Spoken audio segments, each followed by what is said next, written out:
Hello, hello, hello, and welcome to Workouts for Older Men Live. I am Skip La Cour. So glad you are joining me.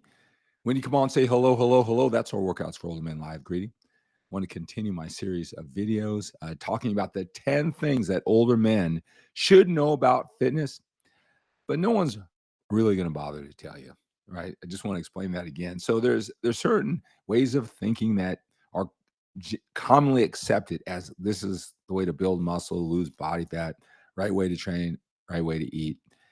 And you know, if you were just to apply that effort to that eating strategy or that training strategy, and you just put the effort into it, that along with a lot of things, I mean, uh, you start flat, you start fresh, you're gonna get results, right? But it may not be because of how you're interpreting a certain strategy, but you are getting results. If you do that for a while, you're going to stick to it, and it may not be the most effective and efficient way. But again, it's probably a little bit too complicated, too involved. It deals with your sense of certainty where, I wouldn't want to rock it unless you paid me and we talked privately and you believe something is really working for your diet. You eat this kind of food and it gets you shredded, or you don't eat this kind of food and or you do eat this kind of food and bad things happen. You get bloated, you lose body fat or whatever. Or if you think you do this in your training, it gets you cut, it gets you ripped, or you've gained 20 pounds muscle last, or whatever it is, you know, me, and I'm sure, especially it's one-sided on where you're getting most of your information. You're not talking to these fitness experts or influencers. You're interpreting what they're saying over the internet. So it's probably just best to leave it alone because of these type of things. And so I've been going down the list of these. You can see this whole series of videos. And today, number 6, I want to talk about how much muscle you can build, how much muscle, no matter how hard you try, how much muscle you're not going to build. Now that you're a little bit older, really doesn't really matter what age you are. Building muscle, that's why we're doing this training. We want to be big, we want to be lean, we want to be ripped. We know we have to break down the muscle with the training process. We love training, we're consistent with it. And the goal is to build muscle, right? That's why we're doing all this. But how much muscle can you believe? I mean, how much muscle do you believe that you can build, whatever your circumstances are? You're younger, older. You've been training short period of time. You've been training for 15 years, and you think you've already made the gains. Whether you think you have low testosterone, a lot of testosterone, or somewhere in between. How much muscle are you going to build? Many men, they greatly overestimate how much muscle they can build. And that causes problem. And you think, well, what's wrong with that? It makes me stick to my diet, makes me train heavy, it makes me show up for the gym when I don't feel like it because, I want to believe I'm gaining all this muscle. That's great. But the downside is what if you don't meet those standards that you hear that you should be able to gain? What if you don't feel like you're building a muscle? All right, maybe you're getting size, and then you're saying, like a lot of men, I'm going to get some size first, but someday I'm going to get lean. But I got to get this size first, and so they have this size, and they confuse it with muscle. And like I said, I hate to be the one to tell you that you're not gaining as much muscle as you think. But I'm not talking about you, right? I don't know how much you think you are or aren't gaining. I'm talking about those other guys, right? A lot of times the size that they're gaining is not muscle. It's just fat, right? There may be some muscle, but at this age, got to think how much they're going to build. And like I said, this is even a subject. I like to give it to you straight. But even this one, it's just better just to leave it alone, right? And let you believe whatever.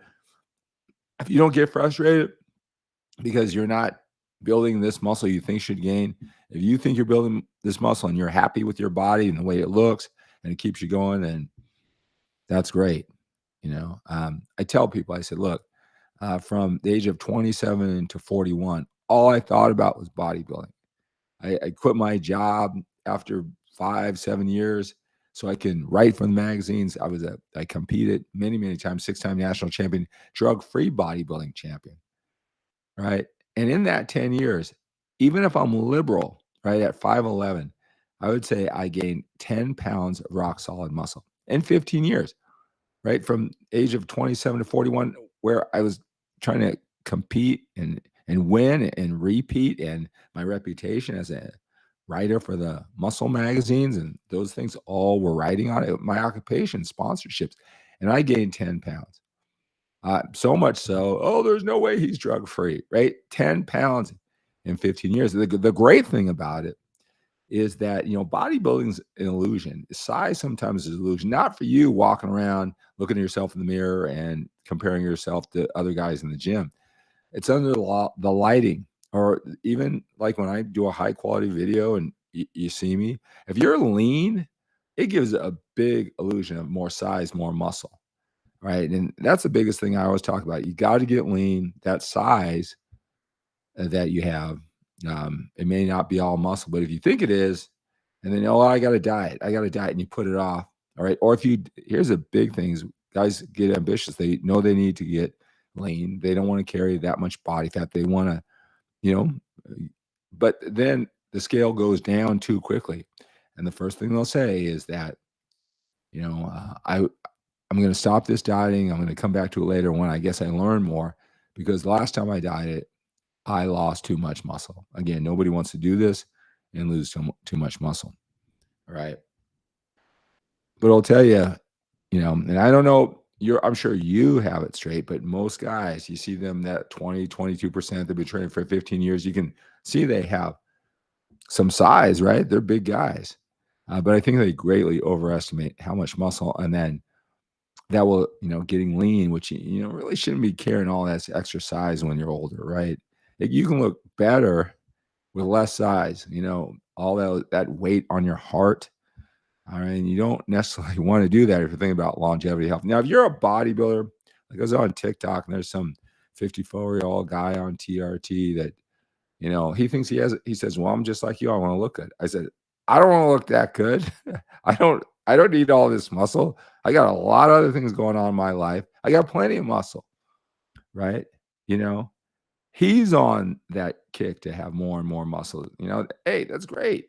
But your values aren't everybody's values. So if you're, some, 55, 60-year-old bodybuilder and you just got to have all this mass, my message probably isn't for you, right? I help guys training like 2 years or less. Normally they've accomplished a lot of things. It's just now they're putting their effort into it. Again, maybe their business is under control. They've been married a long time. Kids are out of the house. They're at a point where they want to focus on their fitness. So they just want to start without all the confusing information that they get on the internet, right? So if you're a muscle guy, my information probably isn't the best for you. But that's the biggest thing. I even kind of tapped out around the subject. I had one gentleman say, well, if I'm not building all this muscle, then why are we doing all this lifting? I'm thinking, well, look around. Look at the other 55-year-olds, 60-year-olds, or whoever who aren't lifting. You would look like them if you didn't lift. So, yeah, maybe you're not going to look like Arnold Schwarzenegger in his 20s by what you do, but you're not going to look like your coworker who doesn't even lift weights at all, right? It is making a difference. It's those expectations. When I coach men, I've got objectives. The goals is they know exactly what to do. But more than that, I sell them. They're convinced that, hey, that makes a lot of sense. I feel confident putting my effort into what you do. And then the next thing is that expectations, right? That's really important. All right. Hello, Glenn from New Zealand. Great to have you here. Jesse, hello over on YouTube. Peter, what can be done about burnout and mental fatigue? I'll tell you, it's all with your goals, all what you're focusing on. All right. Why are you doing all this? And then I really believe if you have the most effective and efficient strategies, you're not doing too much. Maybe at one time you were willing to just do everything. Right. And that wanes. But what is the least that you can do and get the biggest results? There's a big gap with a lot of ambitious guys, right? Doing a lot more effort, a lot of confusion, a lot of wasted mental energy on this working out thing. And if you don't get the results, you kind of lose a lot of motivation to go to the gym when you're not seeing the results or the results don't match your expectations. So I would say getting clear with that. But sometimes guys think they understand it. They think they're doing it right. They think their expectations, what they believe, are in line. But if they're not, it can really, really, really tax your motivation. So those are some things. All right, so that's going to do it for this Workouts for Older Men Live. If you like to talk more about this in your particular situation, I'm sure I've got a one-on-one coaching plan for you. That makes a difference when I can just talk to you. Right now, I'm generically, and I said, remember those guys who want to build muscle? That's not you. Well, whatever it is, I can talk to you. All right. Jesse, well, happy birthday. Jesse just turns 60. Thank you for the content. Well, thank you so much. As I follow my 75 hard challenge, as I work my way to 60 and beyond with this 75 challenge, talk more about that more. All right. So that's going to do it for this Workouts for Older Men Live. Again, contact me if you want to know more about one-on-one coaching. Post your comments, your questions, your suggestions in the comment section. Even when you're watching the replay version, I'll acknowledge you and I'll also answer questions. All right. Take care.